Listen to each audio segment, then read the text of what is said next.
I want to start off by saying this is a very disturbing, uncomfortable interview to watch. If you're watching this with your kids, they're 12, 10, 14 years old, this is not the one for them to watch. There was extreme tension in certain moments. Some of this, she shared some names she's never shared before. Multiple were prime ministers.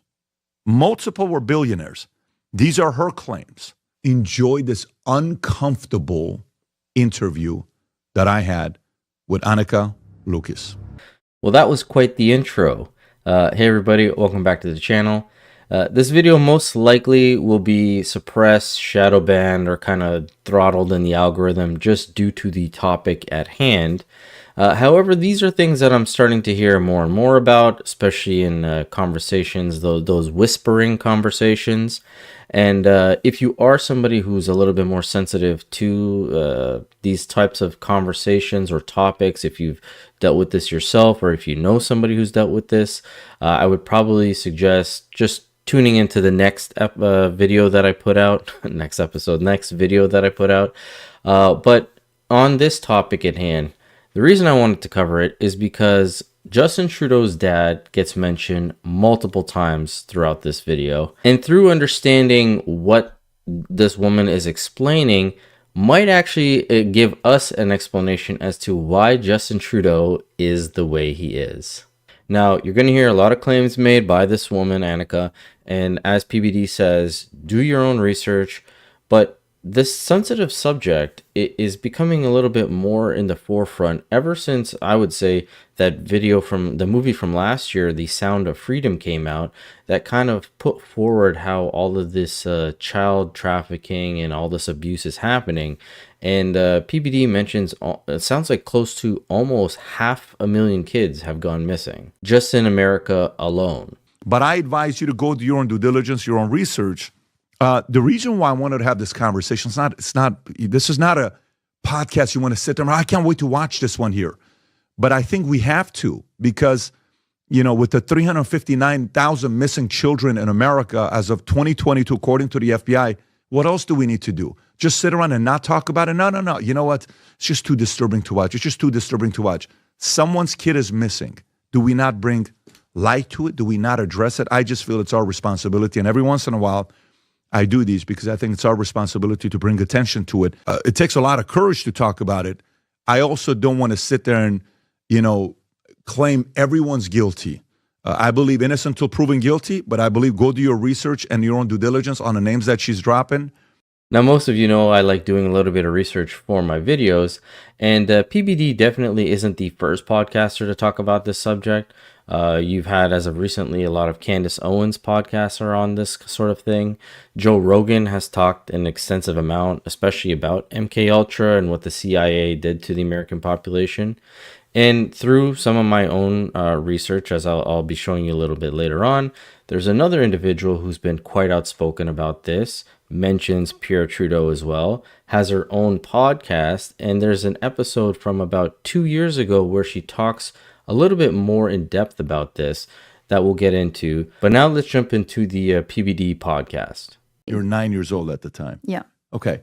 And who's there? Some of the names that you're saying. Who's there at this party? Well, okay, I know you really want to hear names, and I really don't like to focus so much on the names, but Eddie Arnold was an American perpetrator that was there.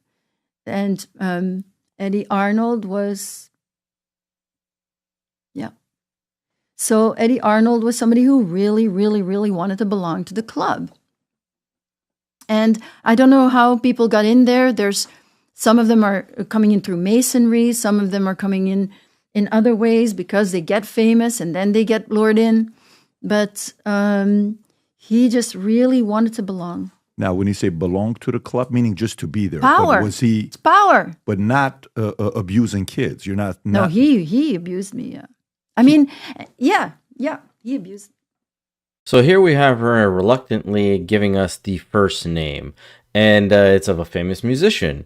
Now, as she states, she's going to say this over and over again, she doesn't want to focus so much on the names of the individuals, but more so of the corruption, the acts, and the cover-up of itself. Now, as we're going to continue seeing this is where PBD doesn't say the name. He just kind of leads her into it, talks to her saying, you know, you've mentioned other politicians. And that's when she drops the name Pierre Trudeau. Meanwhile, horrible sing things were Christmas happening. songs. Yeah. Meanwhile, lots of horrible things were happening. But you see, if I look online, there's literally nothing online about accusations about Eddie Arnold.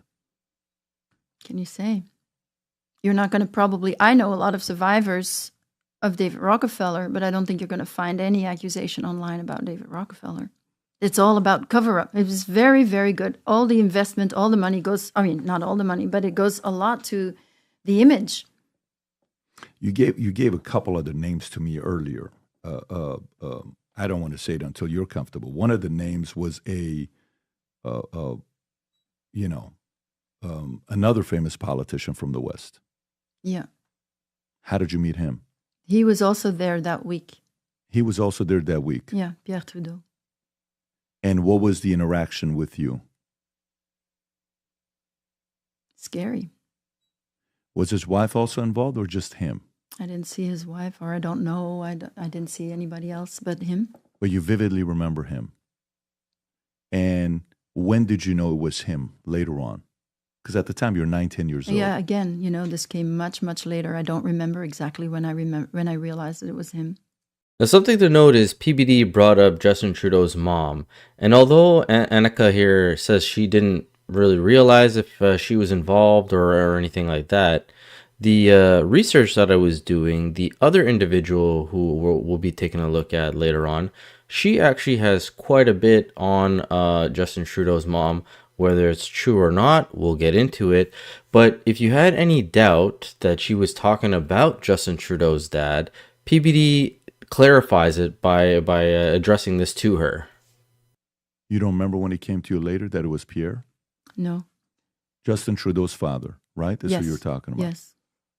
I mean, you've never mentioned his name before, right? No. Trudeau. What was that relationship like? Or the experience like? Was it a one-day thing? Was it a repetitive that happened? All right, I'll tell you something. David Rockefeller had me trained as a spy. So I was a sex slave, of course, and I was an elite sex slave now. And I was trained as a spy through the mind control training. And so that week, I was sleeping with men, and then I would go report on their weaknesses or their sexual preferences to David Rockefeller. Why did he need that information? Is that how to blackmail and use it later on in negotiation? For example. Or if he knows what they want, then he can give it to them sexually. Now, call me crazy, and, I might have to throw my tinfoil hat back on, but this sounds a lot like what Jeffrey Epstein was basically found to be doing or accused of doing. A lot of reports were coming out after his death, suicide, I should say, saying that he was working for the CIA. He was blackmailing a lot of these individuals, using these sex islands and whatnot. But as PBD continues to push a little bit more on the Trudeau situation, she says something quite shocking that makes him sound like a complete monster. So, about Trudeau, I said that I could never please him as long as I was alive. That's how scary that was. You could never please him? If I was alive. With Trudeau? Mm-hmm. What does that mean?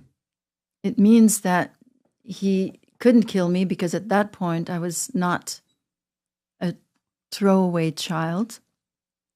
And he scared me enough so that I then tell Rockefeller that that's what he wants, a child to kill. Now, that's an absolutely wild thing to be claiming. And, you might think that she is a kook, a loon, but she's not the only individual who's said something like this. As I mentioned, while doing my own research, I came across a woman who's been talking about this for an even longer time, since the early 90s, if not beforehand. I think maybe the mid to late 80s as well. She was an individual who was used in these mind control programs. She's mentioned Prime Minister Pierre Trudeau plenty of times. She surprisingly also mentions Brian Mulroney and how he was kind of taken over following orders by George Bush for the New World Order situation. But this video that I'm about to play, it was very hard to find. Either it's been scrubbed or a lot of it's been edited. But here she is talking a little bit about that, and then she'll mention Pierre Trudeau, as you'll hear here. The people that were involved were following directions from George Bush. I don't purport to know it all. I don't purport to know that George Bush is at the very top of all this, but he is as high up as I knew. It was my experience that Ronald Reagan answered to George Bush, not robotically, not under mind control, but willingly, because George Bush was respected for what he knew about bringing in the New World Order. Consider his past. George Bush first began with the United Nations. Then he went on to head our CIA. Then he ran our country through 3 administrations that I'm aware of, the Reagan administration, his administration, and the Clinton administration, because Reagan and Clinton both answered to him. Mexican President de la Madrid answered to him and knew that Salinas was to be coming into power, and Salinas had more influence in Mexico at that time than de la Madrid, that, as far as my experience was concerned. Also, Saudi Arabian King Fahd followed orders from George Bush, as did the Prime Minister of Canada, Brian Mulroney. In 1983, I heard Ronald Reagan and Brian Mulroney discussing the New World Order. Senator Byrd had acted in the capacity of a pimp and prostituted me to Reagan, and I was present at this White House cocktail party. Nevertheless, I heard Ronald Reagan telling Brian Mulroney that he believed the only way to world peace was through mind control of the masses. Once my father agreed to sell me into the project, I was taken routinely to Mackinac Island, Michigan, which is a political retreat where the Michigan governor's mansion is located. It was a bohemian grove of sorts where politicians met and discussed New World Order controls, where they discussed mind control of the masses, mind control in the school systems, how to use occultism as a trauma base. One of my sexual abusers at that time was the Prime Minister of Canada, Pierre Trudeau. Pierre Trudeau is a professed Jesuit. Now, the Jesuits are an intelligence arm of the Catholic Vatican. There's a criminal faction within these Jesuits. I'm certainly not saying all Catholics are bad, nor am I saying all CIA is bad or all politicians. There's good and bad in everything. But nevertheless, Pierre Trudeau represented this criminal faction of the Catholic Church, of the Jesuits, who believed in mind control of the masses. After seeing all that, I probably lost quite a few of you, but to the people who have stuck around, this woman, Kathy, her story hasn't really changed in the past 50 some odd years. That video, that footage, I believe from my research is from 1977. It could be sometime in the 80s. But just 2 years ago, she released this podcast. It's called Trudeau and MK Ultra. It's only 6 minutes, and you can listen to it on Amazon, or you can go to her actual page. And in this little short snippet of this 6 minutes, I probably won't play all of it. I'll play some of it. She talks about Pierre Trudeau quite a bit. Talks about Margaret Trudeau. Again, talks a bit about the mind control situation. So let's take a little listen, and I'll stop it at some point. Trudeau and MK Ultra by me, Kathy O'Brien. Justin Trudeau or Justin Castro?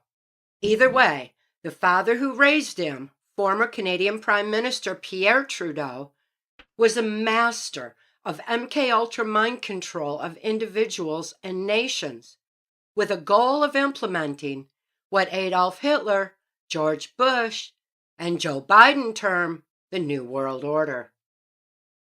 The question regarding who the biological father is of the current Canadian Prime Minister, Justin Trudeau, raises questions about his mother. Was Justin's mother, Margaret Trudeau, a presidential model, MK Ultra mind control slave, as I was told by my politically affluent? What does this say about Justin Trudeau? Was he groomed by Pierre Trudeau to lead Canada into the New World Order by genetic design, or through MK Ultra mind control? I know from experience that Pierre Trudeau is skilled in trauma-based mind control, having sexually assaulted me at age 9 at the Mackinac Island, Michigan Governor's Mansion. My 1995 testimony for Congress, Transformation of America, was censored under national security due to my naming family bloodlines hell-bent on implementing a global slave society, including then Governor of Michigan George Romney, Rhino Mitt's father, Pierre Trudeau, Justin's so-called father, George Bush, and more. My father sold me into CIA MK Ultra Mind Control's Project Monarch, which is rooted in multi-generational incidents. After being trafficked to Pierre Trudeau, I lost any remaining free thought to traumatic control due to his expertise in Jesuit manipulation of the subconscious mind. While I was being trafficked yet again to Gerald Ford to fulfill his perversions, he was blasting Rod Stewart on his stereo, as he often did. He told me Maggie May had been titled for Maggie Trudeau. Margaret Trudeau had been in the news due to having been institutionalized for a mental breakdown. Her reputation for sexual promiscuity with world-famous celebrities and politicians was being diverted by media spin focused on her drug use and for being bipolar. Bipolar and schizophrenia are often terms misapplied to dissociative disorders resultant from horrific abuse, such as those experienced in MK Ultra mind control. As people around the world recognize Justin Castro Trudeau's imposed dictatorship on Canada, and as increasing numbers of survivors of MK Ultra speak out on the pervasiveness of mind control, the internet is scrubbing information on mind control and rewriting history on those like Margaret Trudeau. Research deep. And I would guess this is why she ended up on PBD's podcast to talk about this, because if what she's saying is true, more people that were part of this program who survived are coming out to speak about it. There might be more individuals coming out to talk about the corruption that Trudeau or Pierre Trudeau was involved in, all these other high-end celebrities, politicians. We have the Diddy situation recently. So this is just something I figured, why not get it out there? Like I said, it's probably going to get buried due to the algorithm. But if not, I hope you guys enjoyed it. Let me know what you think about all this in the comment section below. And as always, I will catch you guys on the next one. Thanks so much.